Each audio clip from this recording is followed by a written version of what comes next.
सभी पत्रकार साथियों को मेरा सादर नमस्कार।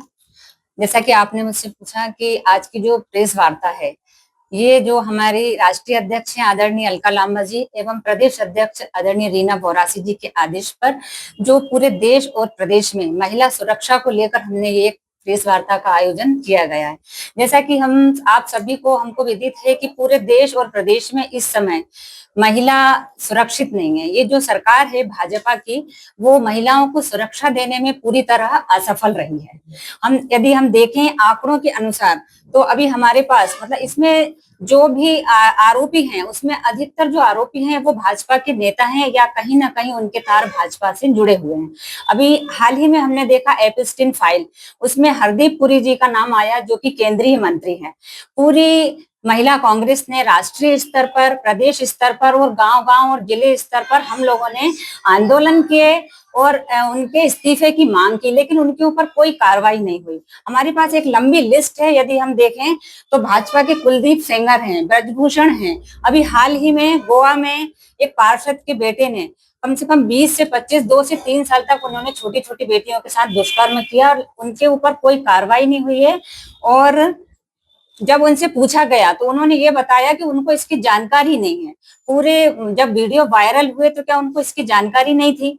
इसके पहले भी हमने देखा, हमारे पास एक नाम है कुलदीप सिंह जी का, कुलदीप सेंगर का, ब्रजभूषण, जो कि जिन्होंने हमारी जो पहलवान बेटियां थी, जिन्होंने हमारे देश का नाम रोशन किया, और उनके साथ उन्होंने दुष्कर्म किया। जब उन्होंने न्याय मांगा तो सड़कों पर 2 महीने तक वो बेटियां परेशान होती रहीं, लेकिन उनको न्याय नहीं मिल पाया। अभी गोवा में भी इस तरह की घटना हुई। और यदि हम मध्य प्रदेश में देखें तो मध्य प्रदेश महिला अपराध में इस समय नंबर 1 पर है। बेटियों के अपहरण में मध्य प्रदेश नंबर 1 पर है। और इफ टीजिंग, महिलाओं के साथ छेड़खानी में भी मध्य प्रदेश पीछे नहीं है। छोटी छोटी बेटियां आए दिन हम समाचार पत्रों में और सोशल मीडिया के माध्यम से देखते हैं कि कभी 2.5 साल की बेटी, कभी 3 साल की बेटी, कभी 6 साल की बेटी के साथ दुष्कर्म हो रहा है। बेटी आंगन में खेलने गई या स्कूल गई तो वो लापता हो गई।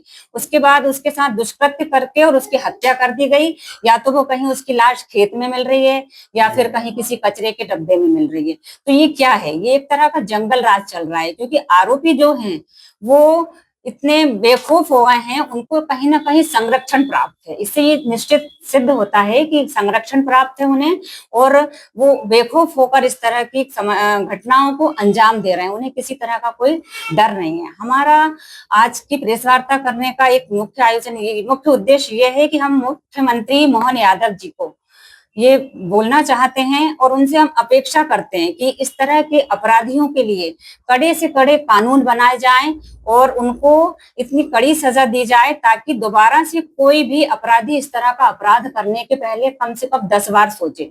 यदि हम कोई कड़े कानून नहीं बनाएंगे तो अपराधी बेखौफ होकर सड़कों पर घूमेंगे और इस तरह से हम किसी भी अपराध को कम नहीं कर सकते।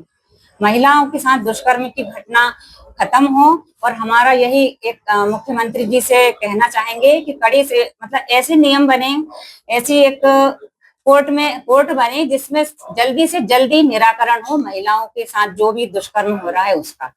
ये जो भाजपा की सरकार है ये अपने आप को सनातन धर्म की रक्षक कहती हैं, तो सनातन धर्म में तो हम नारी को एक शक्ति के रूप में पूजते हैं, छोटी छोटी बेटियों को कन्या के रूप में पूजते हैं, और जब उन्हीं के साथ यदि दुष्कर्म हो रहा है तो हम उनको न्याय नहीं दिलवा पा रहे हैं। ये एक बहुत बड़ी विडंबना है। तो हमें उनको न्याय दिलवाना है, और महिला कांग्रेस पहले भी लड़ाई लड़ती आई है और आगे भी लड़ाई लड़ती रहेगी।